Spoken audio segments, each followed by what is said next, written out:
اعوذ باللہ من الشیطان الرجیم بسم اللہ الرحمن الرحیم الم تروا، کیا تم نہیں دیکھتے ان اللہ سخر لکم، بے شک اللہ نے مسخر کیا ہے تمہارے لیے، کام میں لگا دیا ہے تمہارے لیے، ما فی السماوات، جو کچھ آسمانوں میں ہے، وما فی الارض، اور جو کچھ زمین میں ہے، واسبغ، اور اس نے مکمل کی ہیں، علیکم تمہارے اوپر، نعمہ جمع ہے یہ، اپنی نعمتیں اس نے مکمل کی ہیں تمہارے لیے، اپنی نعمتیں،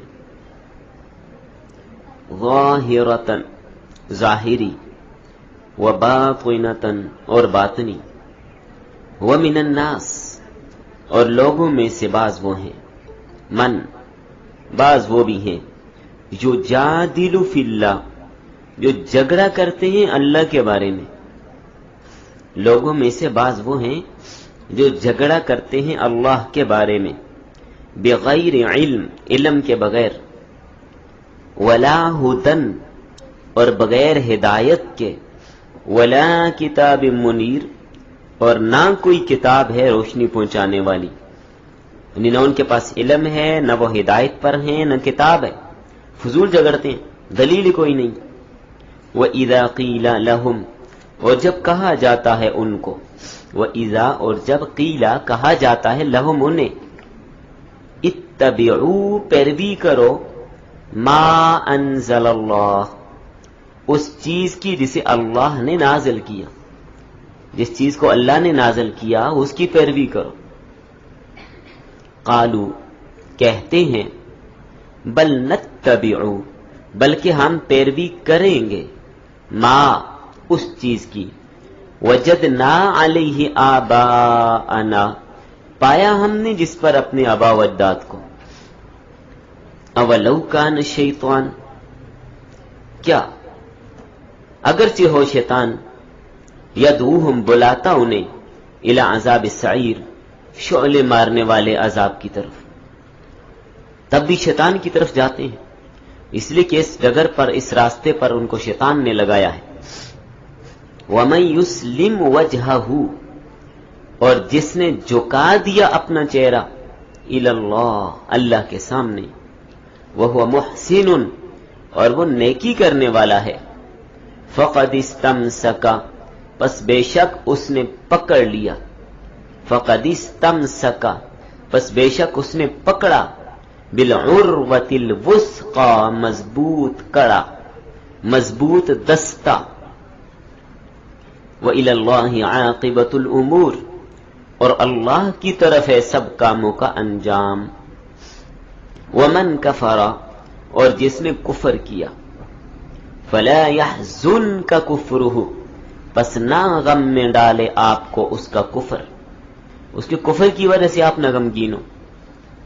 الینا مرجعوہم ہماری طرف ان کا لوٹنا ہے، فننبئوہم پس ہم انہیں خبر دیں گے، بما ان حرکتوں کی، عملو جو انہوں نے کی ہیں، ان کرتوتوں کی جو انہوں نے کیے ہیں، ہم انہیں اطلاع دیں گے، بتائیں گے انہیں، ان کے سامنے لا کر رکھ دیں گے۔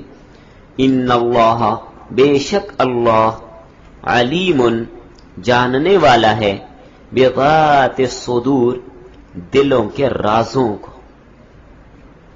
نمتعوہم قلیلا ہم ان کو فائدہ دیتے ہیں تھوڑا، ثم نضطرہم پھر ہم ان کو مجبور کریں گے، الی عذاب غلیظ سخت عذاب کی طرف۔ دنیا میں تھوڑا سا فائدہ، بس اسی پر یہ خوش ہو گئے ہیں کہ ہم نے ادھر رہنا ہے، فرمایا تھوڑا سا فائدہ ہے دنیا کا، پھر ہم سخت عذاب کی طرف انہیں مجبور کریں گے، اس عذاب میں ان کو ڈلنا ہوگا۔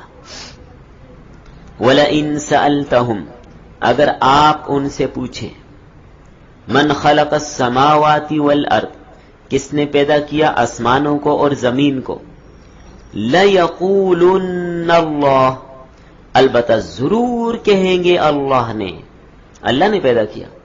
مشرکین کی بات ہو رہی ہے، سکہ بند مشرکوں کی بات ہو رہی ہے کہ اگر آپ ان سے بھی پوچھیں کہ زمین و آسمان کو پیدا کس نے کیا تو یہ بات وہ بھی کہیں گے کہ اس کو اللہ نے پیدا کیا. تو لَيَقُولُنَّ اللَّهُ، لا یقول نہیں ہے. بعض بات پڑھتے ہوئے یہ بڑی غلطی ہوتی ہے زبر کو کھینچنا، زبر کو الف جتنا پڑھ لینا. اب لا یقولن اللہ نفی ہو گیا، کام خراب ہو گیا. تو اس چیز میں بہت زیادہ احتیاط. قل آپ کہہ دیجئے الحمدللہ، تمام تعریفیں اللہ کے لیے ہیں. بل اکثرہم، بلکہ ان کے اکثر لا یعلمون، نہیں جانتے. جہالت ہے، فہم اور علم کی کمی ہے. للہ ما فی السماوات والارض، للہ اللہ ہی کے لیے ہے، ما جو کچھ ہے، فی السماوات آسمانوں میں، والارض اور زمین میں، زمین و آسمان میں جو کچھ ہے سب اسی کے لیے، اسی نے بنایا. ان اللہ، بے شک اللہ، هو الغنی، وہ بے پرواہ ہے، الحمید، قابل تعریف ہے. جی بس لکھنا ہوگا سورہ لقمان درس نمبر 10.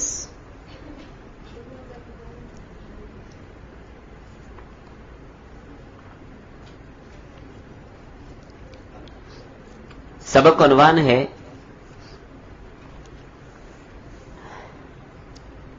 زجر و تبیح، زجر و تبیح مجادلین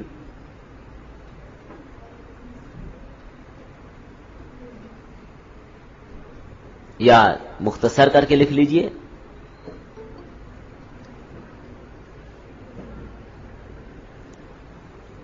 تحدید مجادلین.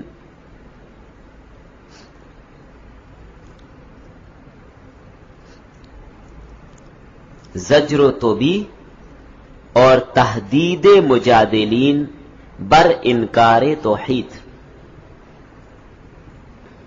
مع مشاہدات آثار قدرت. مشاہدات آثار قدرت.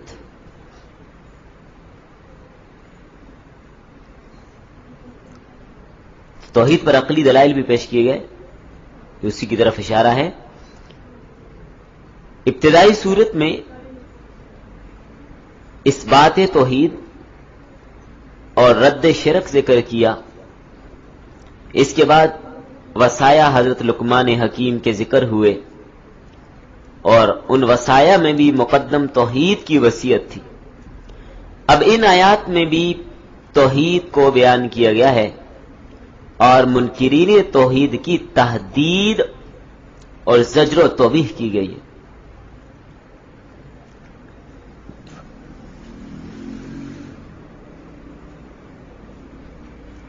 کہ دن رات اللہ کی نعمتیں کھا رہے ہو، ہر طرف اس کی نعمتیں دیکھ رہے ہو، پھر بھی اپنے خالق کو تم نہیں پہچانتے. ڈانٹا جا رہے ہیں انہیں. اس منعم حقیقی کے شکر گزار کیوں نہیں بنتے جس کی نعمتیں دن رات کھاتے؟ عین عقل کی بات ہے کہ انسان اپنے منعم اور اپنے خالق کو پہچانے، اس کی معرفت حاصل کرے. اور یاد رکھیے کہ یہ وہ باتیں ہیں، ان باتوں کے بتانے کے لیے، ان باتوں کے جاننے کے لیے انسان کی عقل کافی ہے. ان باتوں کا جاننا نبوت پر موقوف نہیں ہے. عقل سلیم رکھنے والا وہ اس بات کو سمجھ سکتا ہے. فطرت سلیمہ توحید کو قبول کرتی ہے.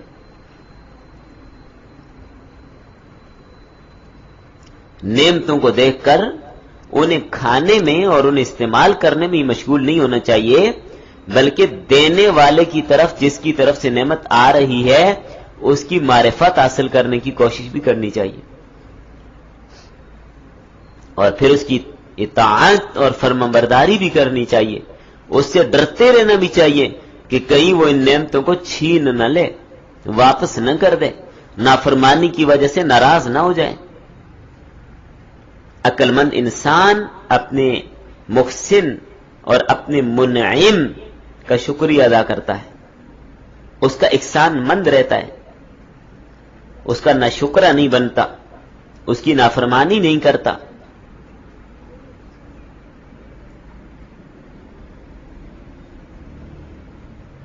تو ان چیزوں کو جاننے کے لیے تو انسان کی عقل اگر سلامت ہے اس سے بھی سمجھ سکتا ہے.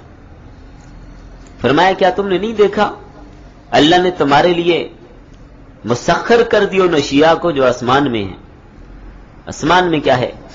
چاند، سورج، ستارے، بادل، جن سے تم فائدہ اٹھاتے ہو، تمہارے لیے ان کو مسخر کر دیا، تمہارے تابع کر دیا. اور مسخر کر دیا ان اشیاء کو جو زمین میں، نباتات، جمادات، حیوانات. تو یہ انہیں تمہارے تابع کر. اب بعض چیزیں وہ ہیں، بعض چیزیں تو وہ ہیں کہ انسان بے عینی ہی ان سے فائدہ اٹھاتے، بلکہ اس کو آپ یوں سمجھ لیجئے، کچھ چیزیں تو وہ ہوتی ہیں کہ انسان اپنی ملک میں لے کر ان سے فائدہ اٹھاتے. مثال کے طور پر اپنی ملک میں لے کر جن سے فائدہ اٹھا رہے ہوتے، غلام، زمین، پھر جانور، اپنی ملک میں لے کر ان سے فائدہ اٹھا رہے. ان کے ذریعے مختلف کام، بار برداری، کاشتکاری، ان کا دودھ، ان کا اون، بعض کو ذبح کر کے گوشت استعمال کرتے ہیں. زمین ہے، اس میں پھل ہیں، اناج ہیں، میوجات ہیں، وہ کھاتا ہے، اپنی ملک میں لے کر ان سے فائدہ حاصل کر رہے ہیں. سمجھ آ گئی بات؟ تو تسخیر کا معنی ہے کسی چیز کو تابع کر دینا، جیسے میں نے ترجمے میں بھی یہ لفظ ذکر کیا تھا. تو اس کی دو صورتیں ہوئیں، ایک یہ کہ کسی چیز سے براہ راست فائدہ اٹھانا، قبضے میں لے کر فائدہ اٹھانا، ملک میں لے کر فائدہ اٹھانا. تو جن چیزوں کا بھی میں نے تذکرہ کیا وہ اس میں شامل ہے. دوسری صورت، کسی چیز کا ملک میں تو نہیں لیا جاتا، براہ راست تو اس سے فائدہ نہیں لیا جاتا، بلکہ ایک ضابطے کے تحت اس سے فائدہ لیتا ہے. مثال کے طور پر سورج اپنی ملک میں نہیں لیتے آپ اس کو، چاند اپنی ملک میں سے نہیں لیتے، ستارے ہاں کیا کرتے ہیں،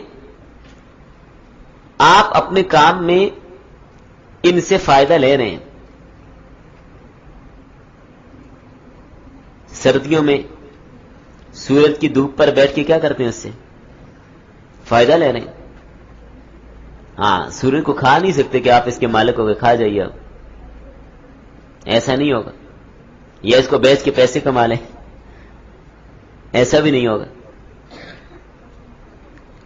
گرمی حاصل کرتے ہیں، روشنی حاصل کرتے ہیں، اور اسی طرح چاند کی چاندنی حاصل کرتے ہیں، ٹھنڈک حاصل کرتے ہیں، اور سورج چاند سے آپ تقویم حاصل کرتے ہیں. یہ شمسی تقویم ہے، یہ قمری تقویم ہے، کیلنڈر. تو ان چیزوں سے آپ فائدہ اٹھا رہے ہیں. اس طرح سورج چاند کا تعلق آپ کی فصلوں اور میووں اور پھلوں کے ساتھ بھی ہے. اس طرح انسان فضاؤں سے بھی فائدہ اٹھاتا ہے، ہواؤں سے بھی فائدہ اٹھاتا ہے. تو یہ دوسری قسم میں داخل ہے. تو اللہ نے زمین کی ہر چیز تمہارے فائدے کے لیے پیدا کی ہے.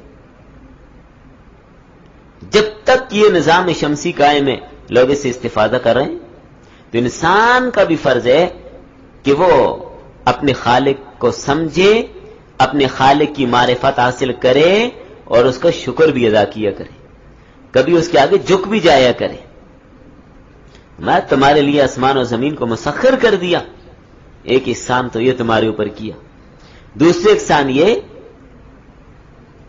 کہ اس نے تم پر تمام ظاہری اور باطنی نعمتیں مکمل کر دی. ظاہری نعمتوں سے کیا مراد ہے اور باطنی نعمتوں سے کیا مراد ہے؟ ظاہری نعمتیں جن کا ادراک انسان کرتا ہے حواس کے ذریعے سے، ظاہری حواس کے ذریعے سے، جیسے خواص ہمسا کے ذریعے سے جو چیزیں فائدہ اٹھاتا ہے جن چیزوں سے. اس لیے یہاں پر فرمایا تمہارے اوپر اپنی نعمتیں پوری کر دی، ظاہری بھی اور باطنی بھی. تو ظاہری نعمتیں سبب ہیں اپنی صورت کو درست کرنے کے لیے، اور باطنی نعمتیں سبب ہیں اپنی سیرت کو درست کرنے کے لیے. ظاہری نعمتیں سبب ہیں اپنی صورت کو درست کرنے کے لیے، اور باطنی نعمتیں سبب ہیں اپنی سیرت کو درست کرنے کے لیے. تو ظاہری نعمتیں کیا ہیں؟ وہ نعمتیں جو حواس ظاہرہ سے محسوس ہوتی ہیں، کھانا، پینا، اوڑھنا، بچھونا، یہ ساری چیزیں اسی سے محسوس ہوتی ہیں. مثلا کیسے میں نے عرض کیا جو حواس سے حاصل ہوتی ہیں ظاہری نعمتیں. آپ کو ظاہری نعمت اللہ نے آنکھیں دی ہیں، آپ ان سے دیکھ رہے ہیں. یہ چیز سفید ہے، یہ سیاہ ہے، یہ خوبصورت ہے، یہ بدصورت ہے، یہ اچھا ہے، یہ برا ہے، آنکھوں سے دیکھ رہے ہیں. اللہ نے آپ کو کان دی، ان سے آپ سن رہے ہیں. کس چیز کے بارے میں آپ سنیں گے، یہ کیسی ہے، کیا ہے، یہ آواز کس چیز کی ہے، یہ آواز ڈراؤنی ہے، یہ آواز اچھی ہے، دلوں کو موہ لینے والی ہے، سن رہے ہیں آپ ان کانوں سے. ناک سے آپ سونگھ رہے ہیں، بو ہے، بدبو ہے، اس میں خوشبو ہے یا بدبو ہے، کیسی ہے، یہ اچھی ہے، بری ہے. اسی طرح ہاتھ کے ساتھ ٹٹول کر، مس کر کے کسی چیز کو محسوس کرنا، قوت لامسہ، چھو کر ٹھنڈی ہے، گرم ہے، پتلی ہے، موٹی ہے. یہ کپڑا آپ لے رہے ہیں، سٹف کیسا ہے، ہاتھوں سے اس کو بار بار ٹٹولتے ہیں کہ نہیں ٹٹولتے؟ چھو کر معلوم کرتے ہیں یہ نرم ہے یا نہیں ہے، کھردرا ہے یا نرم ہے. یہ کس سے معلوم کر رہے ہیں آپ؟ چھونے سے.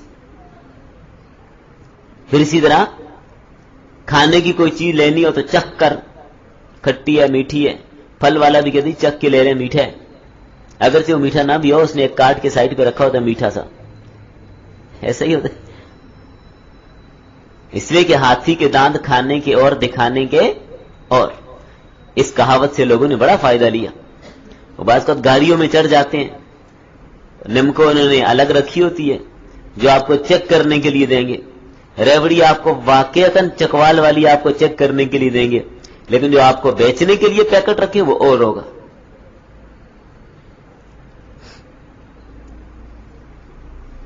تو محاورہ بڑا فٹ بیٹھتا ہے، ہاتھی کے دانت کھانے کے اور دکھانے کے اور. یہی معاملہ چل رہا ہے. تو بھئی یہ چیزیں آپ کو ٹٹولنے سے، سونگنے سے، چکھنے سے، دیکھنے سے پتہ چلتی ہیں. تو غرض یہ کہ انسان کو اس دنیا میں یہ نعمتیں میسر ہیں. جب ان میں سے کوئی چیز سلب کر دی جائے نا، پھر اس کو سمجھ آتی ہے کہ اس کی اہمیت کتنی ہے.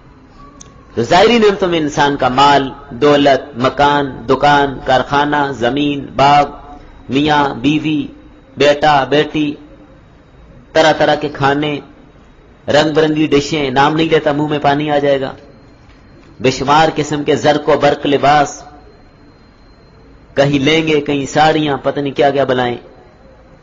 استعمال کی تمام چیزیں یہ ظاہری نعمتیں، یہ کوٹ، یہ کمبل، یہ رضائیاں، یہ پردے. جوتوں کا نام بھی نہیں لیتے، ادب کے خلاف ہے. تو بہرحال یہ ساری ظاہری نعمتیں.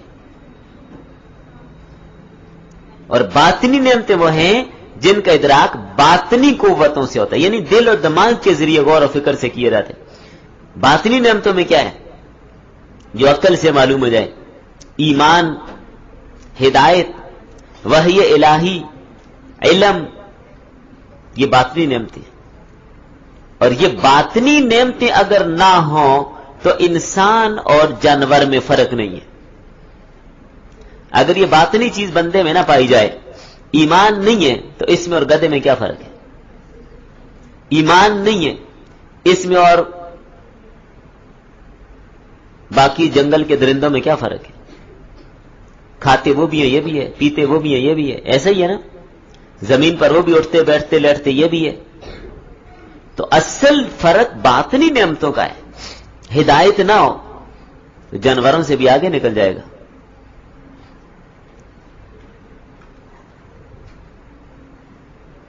اللہ نے ایسی ایسی کمال ظاہری اور باطنی نعمتیں دی ہیں کہ کسی ایک نعمت کا بھی انسان شکریہ ادا نہیں کر سکتا.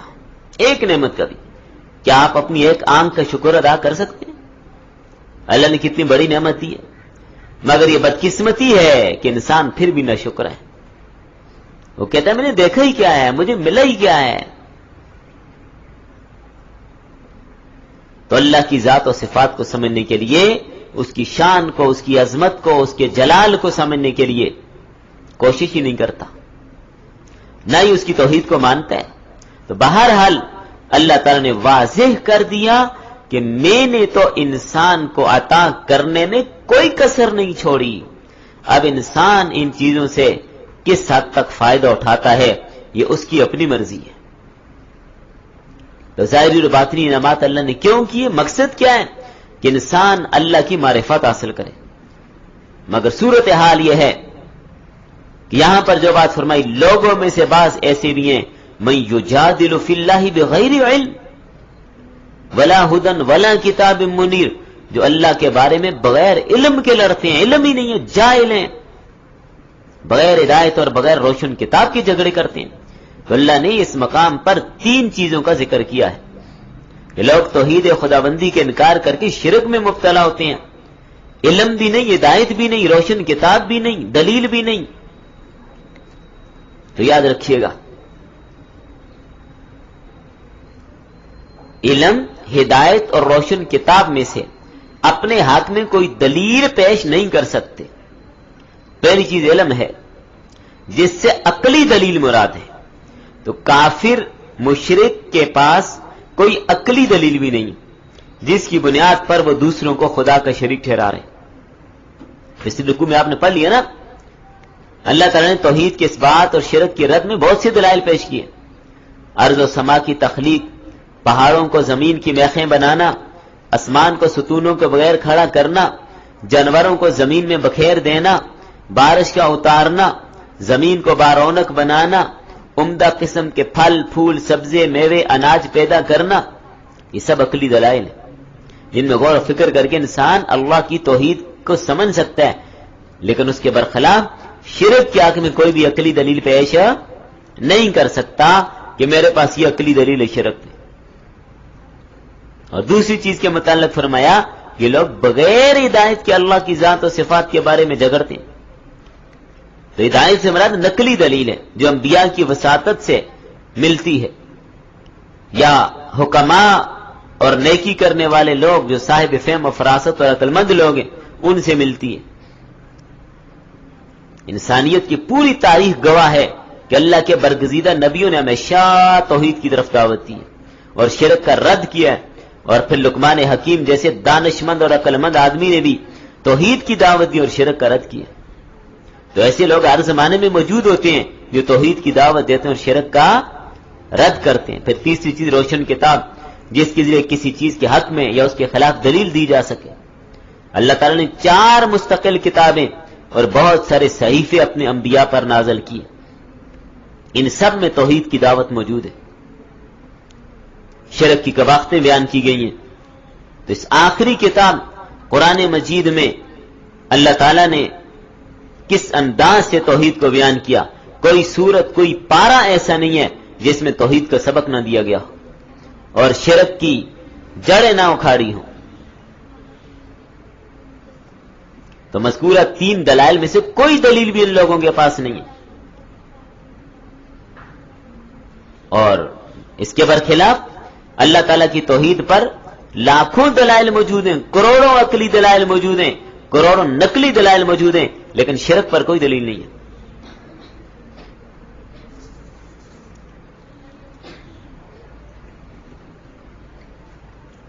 تو اتنی نعمتوں کے باوجود لوگ اللہ کی توحید میں جھگڑا کرتے ہیں. شرم آنی چاہیے.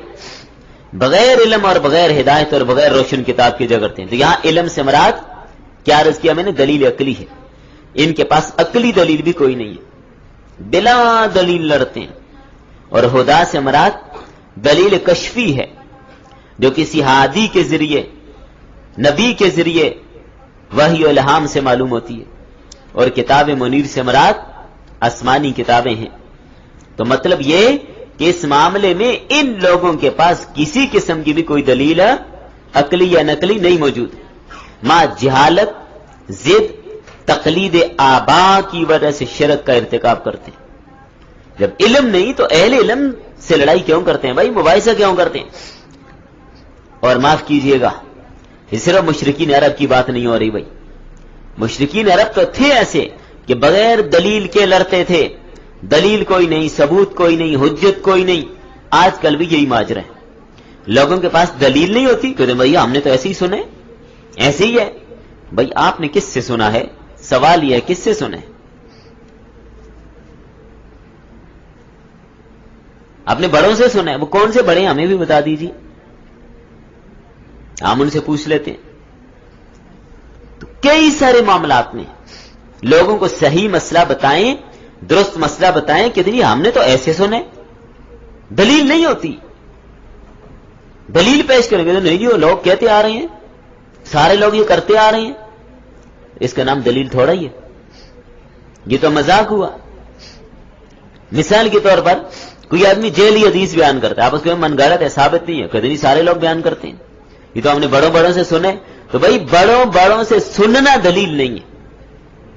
دلیل کیا ہے؟ حدیث کی حدیث ہونے کے لیے اس کی سند لائیے، اس کی سند دیکھی جائے گی، کیا سند مضبوط بھی ہے یا نہیں، پھر یہ دیکھا جائے گا کون کون اس میں راوی ہیں، ان کو پرکھیں گے کون کس نوعیت کا ہے، حلال کھانے والا تھا، حرام کھانے والا تھا، سچا تھا، جھوٹا تھا. ایک راوی کو محدثین نے پرکھ کر سامنے رکھ دیا. تو عجیب بات ہے، دلیل نہیں ہوتی، بغیر دلیل کی بحث کر رہے ہوتے ہیں. اکثر عوام کا یہی حال ہے. بعض اوقات مسئلہ پوچھتے ہیں، آپ ان کو مسئلہ بتا دیں، یہ ہے کہ ہم نے تو ایسے سنے. بھائی ایسے سنے پھر ویسے عمل کرنا، ہم سے کیوں پوچھتے ہیں؟ ہاں جیسے سنے اس پر دلیل پیش کرو. الگ بات ہے، دلیل نہیں مانتے، دلیل ہوتی بھی نہیں ہے پھر بھی لڑتے ہیں. یہی بات مشرکین کی ہو رہی ہے، دلیل نہیں ہے بغیر دلیل کے لڑتے ہیں. بھائی اگر آپ میں ہمت ہے تو دلیل لائیے نا، دلیل پیش کیجیے.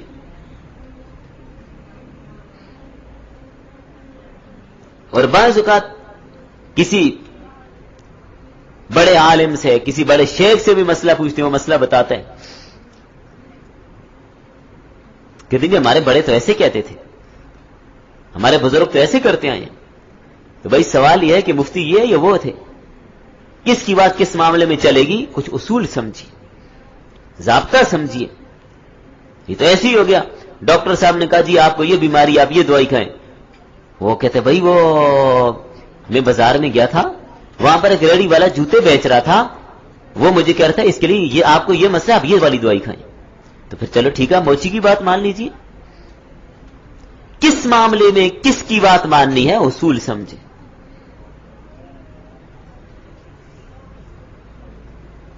یہ جائز ہے، یہ ناجائز ہے، کون بتائے گا؟ کس کی بات مانیں گے؟ اور یہ ہمارے بزرگ کہتے ہیں یہ ناجائز ہے. بھئی آپ اپنے بزرگوں سے کہیں اس کی دلیل ہمیں دے دیں. فلاں کہتا تھا یہ ناجائز ہے، وہ کہتا تھا کی بات نہیں ہے، ہمیں دلیل چاہیے، اس کا ثبوت کیا ہے. تو فرمایا جب ان لوگوں سے کہا جاتا ہے اس چیز پر ایمان لاؤ جسے اللہ نے اتارا، تو جواب میں کہتے ہیں ہم تو اسی روش پر چلیں گے جس پہ ہم نے اپنے آباء و اجداد کو پائے. کیونکہ دلیل نہیں ہے نا، بس یہ دلیل ہے ہمارے باپ دادا یہ کام کرتے تھے بس. اللہ تعالیٰ فرماتے ہیں اگرچہ شیطان ان کو دوزخ کے عذاب کی طرف بلاتا ہے، تب بھی یہ لوگ انہی کی پیروی کریں گے. ان کے مشرک آباء و اجداد کا راستہ در حقیقت شیطان کا راستہ ہے. جو اپنے مشرک باپ دادا کے راستے پر چلتے، جو مشرک تھے، یہ بھی ان کی تقلید میں شرک کرتے ہیں، تو یہ کس کا راستہ ہے؟ شیطان کا. شیطان ان پر باری ہو چکا ہے، غالب آ چکا ہے، اس لیے ان کو گمراہ بنا دیے. اور ایسی گمراہی کا ٹھکانہ اور انجام دوزخ ہی ہے. جہالت اور تقلید آبا بیوقوفی ہے. ہاں اگر آبا و اجداد نیک ہیں، آبا و اجداد صالح لوگ ہیں، دیندار لوگ ہیں، پھر ان کی اتباع کیجیے. وہ آپ کو قرآن حدیث کی بات بتاتے ہیں، آپ ان کی اتباع کیجیے. نیک لوگ ہیں، واتبع سبیل من اناب الی آپ نے پڑھ لیا، نیک لوگ ہیں، ان کے راستے پر چلیے، ٹھیک ہے. لیکن باپ دادا اگر مشرک ہیں تو مشرک کی بات ماننے کی اجازت نہیں. اللہ کی نازل کردہ کتاب کی اتباع ضروری ہوگی، باپ دادا کی اتباع نہیں ہوگی. دیکھیں اتباع کی دو صورتیں ہیں. قرآن حدیث کی اتباع کی کتنی صورتیں ہیں؟ دو صورتیں. ایک بالذات، دوسری بالواسطہ یا بالغیر. جو آدمی خود عالم ہے، خود فاضل ہے، قواعد شریعہ کو جانتا ہے، قواعد عربیت سے واقف ہے، وہ بذات خود کتاب الہی کا اتباع کرے گا، حدیث رسول کا اتباع کرے گا. اور جو خود عالم بھی نہیں، فاضل بھی نہیں، اصول شریعت سے واقف بھی نہیں، اصول عربیت سے واقف بھی نہیں، وہ کیسے اتباع کرے گا؟ علماء سے پوچھ کر. کیوں؟ دلیل کیا ہے؟ قرآن فاسألوا اہل الذکر ان کنتم لا تعلمون. اگر تم نہیں جانتے تو جاننے والوں سے پوچھ کے عمل کیجیے. نہیں جانتے تو جاننے والوں سے پوچھیے. تو یہ اتباع در حقیقت کس کی اتباع ہے؟ ایک آدمی ایک عالم سے ایک مسئلہ پوچھ کر اس کی بات مان کر اس پر عمل کرتا ہے تو اس عالم کی نہیں، حقیقت میں اللہ کی مان رہا ہے، اللہ کا رسول کی مان رہا ہے. اس لیے کہ اس عالم نے اللہ اور اس کے رسول کی بات بتائی. عالم کی اتباع نہیں کر رہا، اللہ اور رسول کی اتباع کر رہا ہے اس کے ذریعے سے. تو یہ بھی ما انزل اللہ کے اتباع ہوا، لیکن بالغیر ہوا، خود نہیں، پوچھ کر. تو یہی مراد ہے جب ہم کہتے ہیں کہ اس مسئلے میں امام مالک کی اتباع کی جائے، یا فلاں امام مالک کی اتباع کر رہے ہیں، امام شافعی کی کر رہے ہیں، امام احمد بن حنبل کی کر رہے ہیں، امام ابو حنیفہ کی کر رہے ہیں. اس اتباع کا کیا مطلب ہے؟ کہ امام ابو حنیفہ کا اپنا بنایا ہوا دین ہے، امام مالک کا اپنا بنایا ہوا دین ہے، امام شافعی کا اپنا نہیں. یہ مطلب نہیں ہے، بلکہ اس مسئلے کو قرآن اور احادیث سے امام مالک نے یا امام شافعی نے یا امام حنیفہ نے یوں اخذ کیا ہے، ہم ان کی اتباع کرتے ہیں. تو بات کس کی مان رہے ہیں؟ اللہ اور اس کے رسول کی، لیکن ان کے ذریعے سے، ان کے واسطے سے. جیسے ہم کہتے ہیں بخاری کی حدیث ہے، کیا امام بخاری نے خود حدیثیں بنائی ہیں؟ یہ مسلم کی حدیث ہے، کیا امام مسلم حدیثیں بناتے رہتے تھے؟ نہیں، وہ حدیث جس کو امام بخاری نے اپنی سند کے ساتھ بیان کیا ہے. یہ حدیث مسلم کی ہے، امام مسلم کی بنائی ہوئی نہیں، بلکہ یہ وہ حدیث ہے جس کو امام مسلم نے اپنی سند کے ساتھ نقل کیا. تو بھئی یہ مسئلہ امام ابو حنیفہ کے نزدیک ہے، تو کیا مطلب؟ یہ وہ مسئلہ ہے جس کو امام ابو حنیفہ رحمۃ اللہ علیہ نے اپنی سند سے حدیث میں نکالا، حدیث سے اخذ کی ہے، بات ختم. امام مالک نے اس مسئلے کو حدیث سے اخذ کی ہے، بات ختم. تو حقیقت میں یہ اتباع بھی اللہ اور اس کے رسول کی اتباع ہے. اس لیے اللہ کا اطیعوا اللہ و اطیعوا الرسول و اولو الامر منکم. امید ہے بات سمجھ آ گئی. دیکھیں عقل سے بھی ذرا پوچھئے، ایک آدمی کو خود مسئلہ آتا نہیں، خود قرآن اور حدیث سے مسئلہ اخذ کر سکتا نہیں، نہ قرآن آتا ہے نہ حدیث آتا ہے، وہ کیا کرے گا؟ کسی پوچھ کر ہی چلے گا نا. پوچھ کر اس کی بات کو مان لینا، اسی کا نام اتباع اور اسی کا نام تقلید ہے. تو یہ تقلید بالکل جائز ہے، اس کے علاوہ چارہ ہی نہیں ہو اس کے لیے. نہ جانتا ہے نہ جاننے والوں سے پوچھتا ہے، یہ کامیاب ہو سکتے ہیں؟ کبھی بھی نہیں. اس لیے اللہ نے فرمایا فاسألوا اہل الذکر ان کنتم لا تعلمون. نہیں جانتے تو اہل ذکر سے، اہل جاننے والوں سے. اہل ذکر سے مراد علماء، فقہاء، محدثین، ان سے پوچھ کر چلو. تو مجادلین کا ذکر کرنے کے بعد اب آگے مطیعین کا ذکر کیا، فرمانبردار لوگوں کا ذکر کیا. فرمایا جو شخص اپنا رخ اللہ کی طرف کر دیں، اپنے تمام امور اللہ کے سپرد کر دیں، وہ مخلص بھی ہے. اور سمجھ لیجئے کہ انہوں نے بڑا مضبوط کڑا تھام لیا، بڑا مضبوط ہلکا تھام لیا. بڑے مضبوط کڑے میں پاؤں ہیں ان کے، بڑے مضبوط کڑے میں ہاتھ ہیں ان کے، جنہوں نے توحید کو پکڑ لیا. اور یہ ایسا کڑا ہے، سورہ بقرہ میں آپ نے پڑھا لن فصام لہا، یہ کڑا ٹوٹنے والا، جس نے دین کا کڑا پکڑ لیا، جس نے قرآن کا کڑا پکڑ لیا، یہ ٹوٹنے والا الگ بات ہے، چھوٹ سکتا ہے، ٹوٹ نہیں سکتا۔ ہاں آپ اپنے آپ کو مضبوط رکھیے، یہ کڑا چھوٹنے نہ پائے، ہاں ٹوٹے گا نہیں۔ یہ جو رسی ہے، یہ جو قرآن ہے، یہ جو کڑا ہے، یہ جو دستہ ہے، یہ جو شریعت ہے اسلام کا جو کڑا اور دستہ ہے، اس کو مضبوطی سے پکڑنا ہے، چھوڑنا نہیں ہے۔ چھوڑیں گے تو جہنم میں گر جائیں گے۔ اس کڑے میں اپنے آپ کو مضبوط رکھنا ہے۔ حضرت عبداللہ بن سلام کے بارے میں آتے ہیں، خواب دیکھا، بڑے اونچے مینارے پر چڑھ رہا اور بڑا مضبوط کڑا پکڑ کے رکھا ہوا ہے، تو اللہ کے رسول صلی اللہ علیہ وسلم نے یہی فرمایا کہ آپ اسلام کے کڑے کو آپ نے مضبوطی کے ساتھ پکڑا ہوا ہے، تو اس لیے اس کڑے کو چھوڑنا نہیں ہے، مضبوطی کے ساتھ اس کڑے کو پکڑ کے رکھنا ہے۔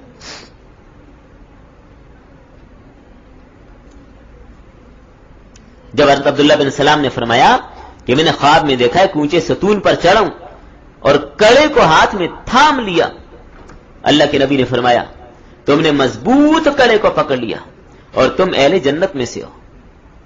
اس لیے اللہ تعالیٰ فرماتے ہیں وَمَن يُؤْمِن بِاللَّهِ فَقَدِ اسْتَمْسَكَ بِالْعُرْوَةِ الْوُثْقَى لَا انفصام لَهَا۔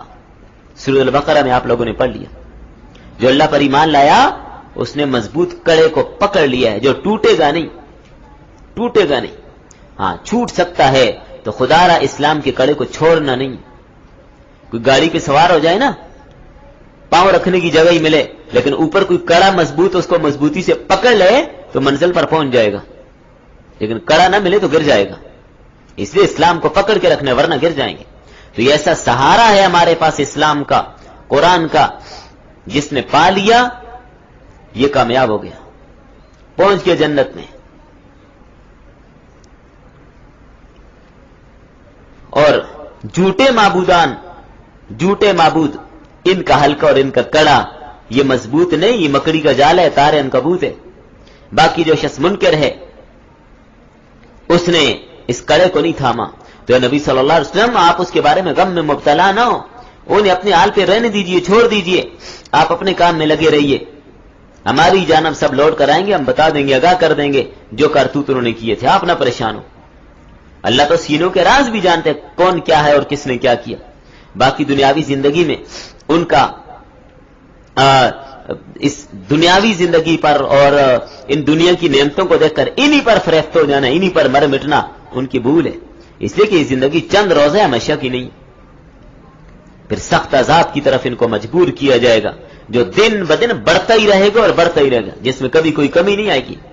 فرمایا اگر آپ ان مشرکین اور منکرین سے پوچھیں کہ زمین و آسمان کو کس نے پیدا کیا تو یہی کہیں گے اللہ نے، تو جواب میں آپ فرما دیجیے الحمدللہ، کہ انہوں نے خود اقرار کیا کہ پیدا کرنے والا کون ہے؟ اللہ ہے، خالق وہی ہے، تو پھر شرک کیوں کرتے ہو؟ غیر کی پوجا کیوں کرتے ہو؟ اللہ ہی ہر چیز کا مالک بھی ہے، خالق بھی ہے، جو یہ آسمانوں میں ہے یا زمینوں میں ہے، تو بے شک ان سب کو پیدا بھی اللہ نے کی ہے، اور اللہ اپنے غیر سے بے نیاز ہے، اللہ کسی کا محتاج نہیں ہے کہ اس سے مدد لے، چلو بھائی میں یہ چیز بنانے لگوں میری مدد کر دو، ایسا نہیں۔ اپنی ذات میں، اپنی صفات میں وہ ستودہ ہے، کوئی اس کی تعریف کرے یا نہ کرے وہ پھر بھی حمید ہے، کوئی اس کی تعریف نہ کرے، کوئی اس کی حمد کرے نہ کرے، خود بخود صفات کمال کے ساتھ موصوف ہے، وہ کسی کی تعریف کا محتاج تھوڑا ہی ہے۔ اگر آپ اس کی حمد و ثنا کریں گے آپ کا فائدہ ہے۔ جی بس